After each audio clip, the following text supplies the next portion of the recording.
This is a News 12 Long Island Vote 2009 election debate. Hello everyone, welcome to this Island Vote 2009 election special. I'm Judy Martin. For the next half hour, we'll be speaking with the two candidates running for the 11th Legislative District, and that's in Suffolk County. The 11th includes Brighton Waters and West Islip, portions of Bayshore, Brentwood, and Fire Island. The incumbent, Tom Barraga from West Islip, is running on the Republican and Conservative tickets. The challenger, Jim Alcus, also of West Islip, is running on the Democratic, Independents, and Working Families lines. Gentlemen, welcome to News 12 Long Island. Before we begin, we're going to take a look at the format of the debate. Each candidate will have 1 minute for an opening statement. Each will then have a minute and a half to answer each question and 30 seconds for rebuttal when needed. At the end of this debate, both candidates will have 1 minute for closing statements. We begin now with opening statements. Speaking order was decided by lot. That was prior to the show. So we begin now with Mr. Alcus. Your opening statement, please. Hi, Judy. And thank you to News 12 for holding these debates. My inspiration in seeking this office comes from my years as a volunteer youth leader and a dedicated family man. Through my experience as a small business owner in Suffolk County, I see firsthand every day the troubles people make just to keep their heads above water. Promoting business development is one way we can pull ourselves out of these difficult times. The county is in a position to provide targeted resources to slated projects in our district.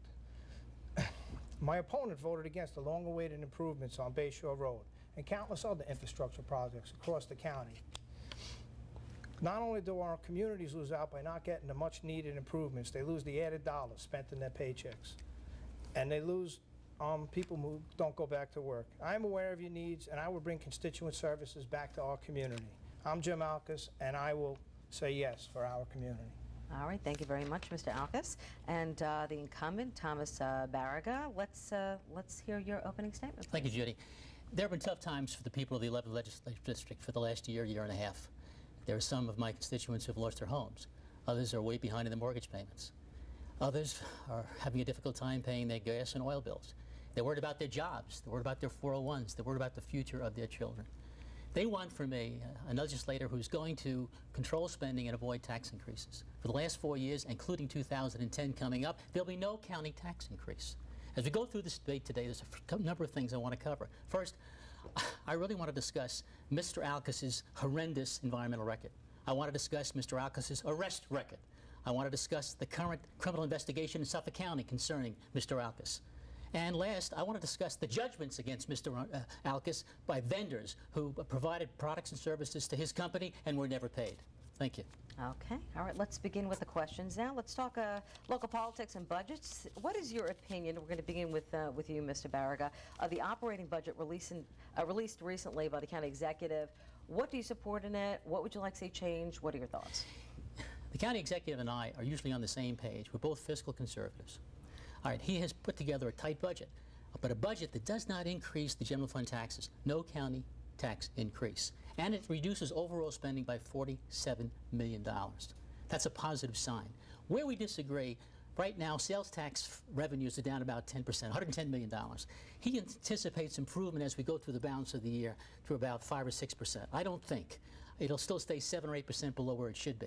Next year, he anticipates a 5% growth. I think it's going to be 2 or 3% because I don't think the economy's turning that fast. So fundamentally, he and I are on the same page. But with reference to sales tax revenues and expenses, we differ a little bit.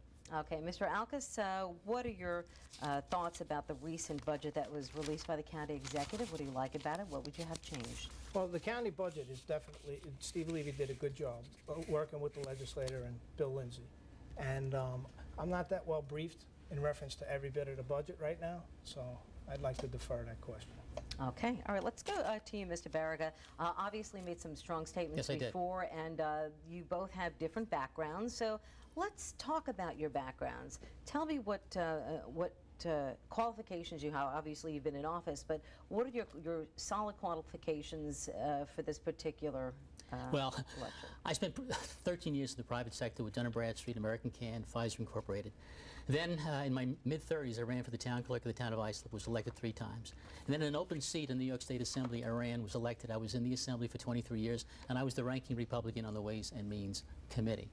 And in 2005, 4 years ago, I made the decision to come back home and run for a local legislative seat because of term limits. The seat was open.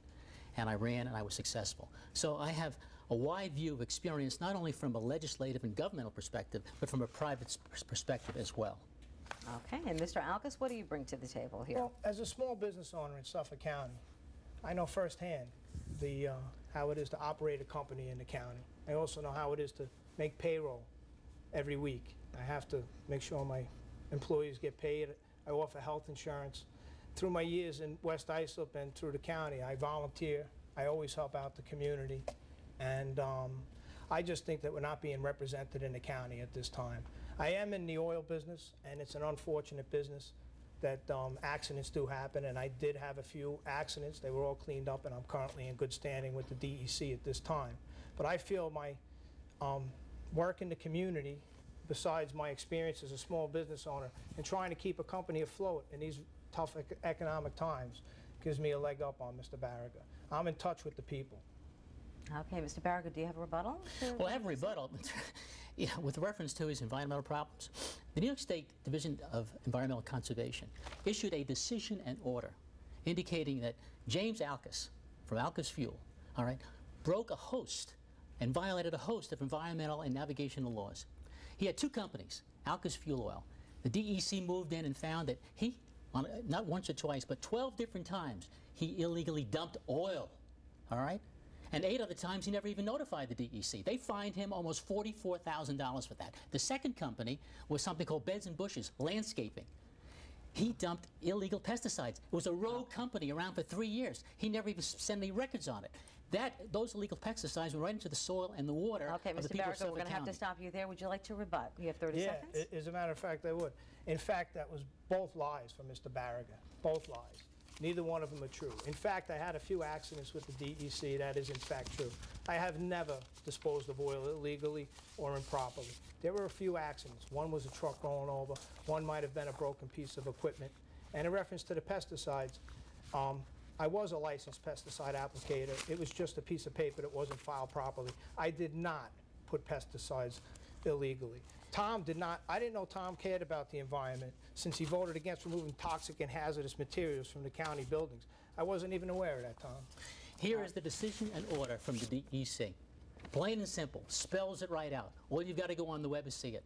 This guy has been dumping illegal petroleum and illegal pesticides. Not an allegation. This is the actual order from the DEC. You can't get around it. The truth is a stark reality. That's what this is. This is not Tom Barraga. No props in the debate, right. Please, Mr. Barraga. Put that down. We'd like to I need to rebut that because, in fact, what Tom just held up and posed as the order from the DEC, if you read it properly, Tom, it's called an allegation. And those were allegations. And as a matter of fact, I believe 3/4 of them were found to not be true. And my fine actually was $700, not $41,000. So therefore, your facts are definitely not correct, and your allegations are untrue, and you're a liar. Okay, all right. At this point, we're going to move on to the next question. Obviously, you can add what you want as you will. Let's talk about the county government. We've all seen this huge recession. It's hit the county coffers big time. So what do you see, and I'll begin with you, Mr. Barraga, as the strategy moving forward to shore up the county coffers in light of the fact that property taxes are such a hot potato? Well, one of the things we did, because we had a huge deficit, sales tax are down about $110 million. Well, most of us lagged our payroll. All right, I lag my own payroll 10% of the remaining annual salary that I have for the remainder of the year, based on when the lag payroll went into effect. All right, I did away with all my newsletters to save some money associated with it. I did away with these pork member items because there's a real difference between a need and a want. And in this kind of environment, we have to stick to our fundamental needs to provide core services. I'm talking about, public works. I'm talking about police protection, health and social services. We also cut right across the board 10% in all departments. All right. If you leave, for example, county government, we don't replace you. All right. So we've done a portion of the rainy day fund. It was a rainy day fund of $130 million. We put $30 million into this budget to make up for the deficit. Yet, no one in the county, no county person employed by the county has lost their job. That was our goal. And the tax increases never happened. We didn't raise taxes. Anybody can lay off people and increase taxes. In county government, we have not done that because our fundamental goal was to save the jobs, all right, provide the services, and avoid a tax increase, and that's exactly what we did. Okay.